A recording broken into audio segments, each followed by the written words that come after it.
This area in the south of Lyon, France, is known as the Chemical Valley, and its name is no coincidence. Chemical and petrochemical industrial giants have facilities here. Many of these sites have been classified as presenting the risk of causing major accidents, and worrying levels of PFAS, also known as forever chemicals, have been discovered. But what are PFAS exactly, and why are they causing concern not only here but all over Europe? This is European Stories.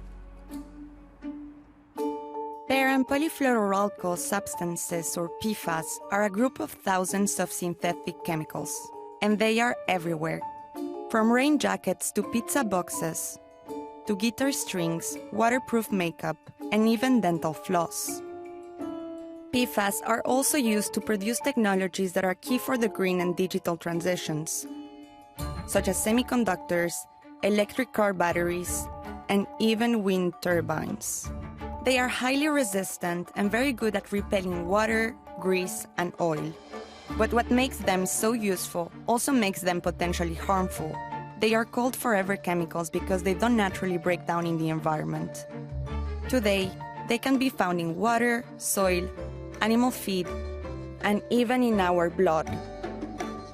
Research conducted across 9 European countries found PFAS in the blood of teenagers in every single country studied. Scientific studies have linked PFAS to cancer, cardiovascular and thyroid diseases, infertility, and immune system disorders.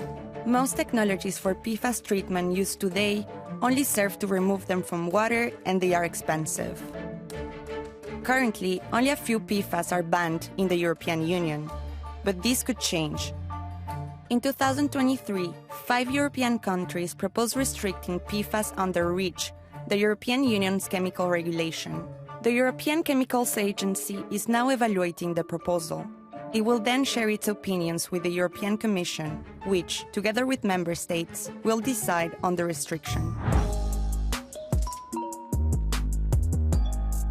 In France, PFAS have been making the headlines. The National Assembly and Senate recently adopted a bill to ban forever chemicals by 2026 in cosmetics, most clothing, and ski waxes. And here in Lyon, the Greater City Council is taking 2 giants of the Chemical Valley to court: the Japanese air conditioning manufacturer Daikin and the French firm Arkema, a world leader in specialty materials such as adhesives and fluorochemicals. Both groups are accused of releasing massive amounts of forever chemicals. Pierre-Bénite, just outside of Lyon, is one of the most affected areas. Many residents here are concerned. Thierry, who's lived in Pierre-Bénite for 70 years, is one of them. A journalist told him about PFAS in 2021. Thierry now heads a citizen group to raise awareness about them. J'ai dit, bah oui, s'il y a un danger pour la population, il faut qu'on le sache, et c'est là que ça a démarré. Thierry takes us to a vegetable garden, a plot of land that the chemical manufacturer Arkema gave to its workers. Ça partait d'un bon sentiment, et on s'aperçoit aujourd'hui que c'était un cadeau un peu empoisonné. At the entrance, there is no visible indication of the controversy surrounding what is produced in this garden. Thierry shows us around. Là, c'est l'école primaire, l'école maternelle au pied, et on a le secteur le plus dangereux de l'entreprise, qui est à 150 mètres. We are joined by Fabien, also a resident of the Chemical Valley.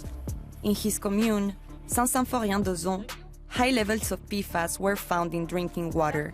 In the Rhône Valley, the local health authority estimates that around 150,000 people's tap water is polluted with PFAS. The state ordered Arkema to stop using PFAS by end 2024, but this doesn't solve the issue of those already in the environment. Les gens, ils continuent à manger ce qui est produit dans ce potager? La plupart des gens qui sont dans les potagers, c'est des gens qui sont à la retraite, mangent leurs légumes depuis tellement longtemps qu'ils vont pas cesser pour autant. I asked Thierry and Fabien if they still eat vegetables from the area. Alors moi j'ai un potager, c'est vrai qu'on s'est posé beaucoup de questions avec ma compagne, notamment parce qu'on a une fille qui a seulement 5 ans. On sait que les PFAS sont d'autant plus dangereux pour les jeunes enfants. J'ai quand même un doute à les consommer. As for Thierry, he no longer eats local.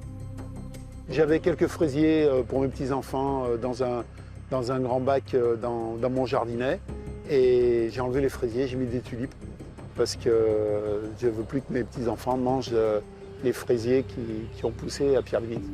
Thierry might be right. Local authorities and even Arkema have advised people not to eat what is produced in this garden. Locals are also recommended not to eat eggs here. Back at Thierry's, I asked him if he thought European institutions could help. Here's what he told me. Est-ce qu'au niveau européen, il n'est pas possible de trouver un accord entre tous les pays pour interdire ces produits? Est-ce qu'on est obligé d'avoir des produits aussi toxiques? Sont-ils vraiment nécessaires? Can we do without PFAS in our daily lives? And is a ban at the EU level realistic? I contacted the European Chemicals Agency, which is currently studying a proposal from 5 European countries to restrict PFAS.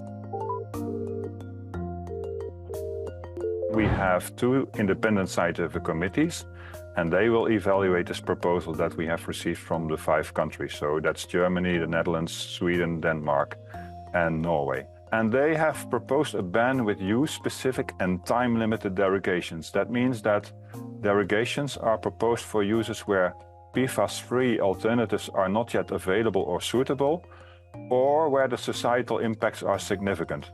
For example, they have proposed a 12-year transition period for implantable medical devices. Whether it is easy or not to replace the PFAS, it really depends on the type of use. In some types of uses, it may be rather straightforward because there are alternatives available. But in other uses, it might be quite complex and maybe the alternatives are not yet available. But again, that's all in the proposal and that's being evaluated by the scientific committee. So at this point in time, I cannot really give you a final answer on what the opinions will be and what exactly the periods will be. But this is what has been considered in the proposal. So it's not yet clear whether there will be a restriction and what the conditions would be. The European Commission and the member states will have the final say. But if this happens, it could be a milestone in European chemicals regulation, as it would cover the whole family of PFAS substances. This would prevent industries from replacing PFAS with other PFAS.